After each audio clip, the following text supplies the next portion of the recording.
Hi, my name's Evan, and this is a weird topic, especially considering the state of politics in our country. No, this isn't political, but it revolves around religion. But let's start at the very beginning, because it's a very good place to start on my drive home. Not this drive home, but a separate drive home earlier today.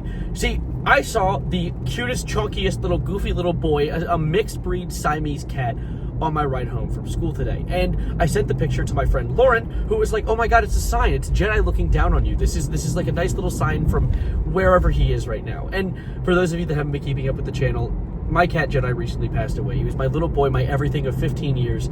And I essentially went down an interesting rabbit hole that started with me making the point that if there is some sort of ethereal realm outside of our own current existence, I don't believe that Jedi's looking down on me. I feel like that's too much stress for that little guy. He doesn't have to be worrying about that stuff. If Jedi is in some sort of ethereal place outside of this one, he's probably just found a nice little sunspot and he's passing the time waiting for me to meet him up there somewhere. But I wanted to talk more about my interpretation of religion, mainly because despite the fact that I was born a Roman Catholic and went to a Roman Catholic high school, as you can tell by the ring that I wear in every video, I don't exactly live by the book. I don't live by the entire, every single rule that's been written down by a bunch of old white men who like to have ideas on what they think God thinks. I like to kind of interpret it in my own way. Because the thing is, at the end of the day, every single interpretation we have of religion, considering the entire religion is built on faith, is faith. It's not something built in stone, which is something that always infuriates me so much. And I don't want to talk about the infuriating stuff immediately, but I'm going to make this quick comment. The way that religion is weaponized against people with varying beliefs. Because, at the end of the day, all of this hate that you're spewing is rule number one for the thing you're not supposed to be doing. Yeah, maybe some old guy wrote in the old book a long time ago, he didn't like gay people. That doesn't mean God doesn't like gay people. But regardless of all of that, I'll talk about that in a little bit. My main thing that I wanted to chat about was the interpretation of what I believe God is. Because everyone always is like, wow, it's that big white guy with a beard and he's in the sky sitting on a cloud and he can shoot lightning out of his hands. No, that's Zeus. Close enough, honey. So when I was born as a little baby boy, a little baby Reno, I always, for some reason, I don't know why this was even a thing, maybe because I just recently got here and I was up there a second ago, I thought God was a woman, which kind of makes sense considering it's kind of synonymous with Mother Nature. So it's of course, Mother Nature would mother the planet. But of course, God being a woman would completely stand against every single person who's ever built the religion, because they built it when they were writing the book. But I feel like this argument of if God's a man or a woman, shout out Ariana Grande, is kind of it almost misses the point. Because the thing is, if there is some sort of ethereal being that created the universe and is built out of an appreciation for the things it's created, not just us, because there's aliens out there, there's no way the universe just has one planet, it's infinite, bitch, lock in. But, if there is some sort of ethereal being, I don't think it's a man or a woman, because that's our stuff. We got the wieners and vaginers. That's our thing. If there is some sort of ethereal being, it's likely, and at least in my interpretation, not a thing, but more the lack thereof a thing. The space in between every molecule. It's the thing at the tip of our fingers, yet we'll never touch it.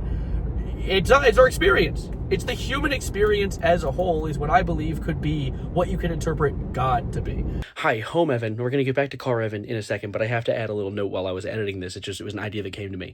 See, I think one of the big reasons people believe God is some dude sitting up on a cloud like those dudes in Mario that throw the shells at you, is because one of the big quotes in the Bible is God built us in his image, which is this whole thing that was written to make us, I feel really honestly, just appreciate ourselves more, when in reality, I mean, who said that? Who claimed that? Who really claimed that? Be for real. But anyway, let's continue on with car Evan, because I don't want to make this video too long. Oh my god, I yap way too much. This is such a crackpot way of coming across this, but I feel like it's a very peaceful way of interpreting a religion that has been utilized throughout our history, at least, to conquer and harm people. Because really, who wants to conquer, ring, and harm it? God? I don't think so. I think there's some books in the Bible where God is a wrathful God, and those are half of those are non-canon. It's so goofy. Do we just so the angry God told me to kill these people because they think differently than me? But the love thy neighbor thing doesn't matter in this instance. They're not my neighbor. They don't live next to me. It's a confusing concept. And I think that, honestly, the people who believe in the much more hateful side of religion, the people who, dare I say, utilize religion in politics, are more often than not either they don't truly believe in the religion and they just enjoy the fact that if they talk about and say Jesus told me to, a bunch of people with lead in their brains will be like, he did? Or B, the people within power also have lead in their brains and are just as stupid. Because do you think that a guy who is focused so much on reform and loving your neighbor and being cool with each other all of a sudden is like, you kiss boys? Ew! Like, that's not, it doesn't make any sense. Especially when the concept of religion is in and of itself created to, I mean, let's be real. Humanity created religion because they're horrified of dying. They're horrified of being like dead and passing on and having nowhere to go after that. So that's like the science side of my brain that's like, but what if it's not real? What if it's actually fake? What if it's all a ruse? And honestly, it could be. Who knows? However, I like to believe just because it makes me feel comfortable, and that's kind of the entire point of religion in the first place.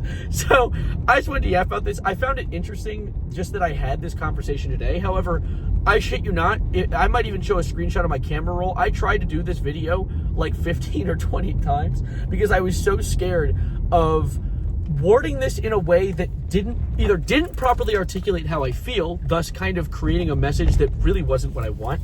And also, religion is scary to talk about because the people within my religion are fucking scary. People within Catholicism, Christianity, and Judaism, all the ones that believe in God and sometimes Jesus, are scary as shit. Because they will, if you say anything that's slightly against what a book written by a bunch of old white men said a few years, and not even old white men, some of them were like Middle Eastern men, some of them were black men, I bet. They're like, we don't know. They were thousands of years ago. But like, if you say anything against that book, they will try to like stroke you on the pit. Stroke? No. Shit. Pause. They'll try and put pit. What's the thing? Put on a rod above a fire, cook you, die, burn you to death. Anyway, I'm gonna get out of here. I just want to yap about this because I found it an interesting topic, and I'm finally home. So thank you for joining me for my ride home. I hope you had a splendid day. And also, my name is Evan. And this is a gallon jug of water. I'm thirsty.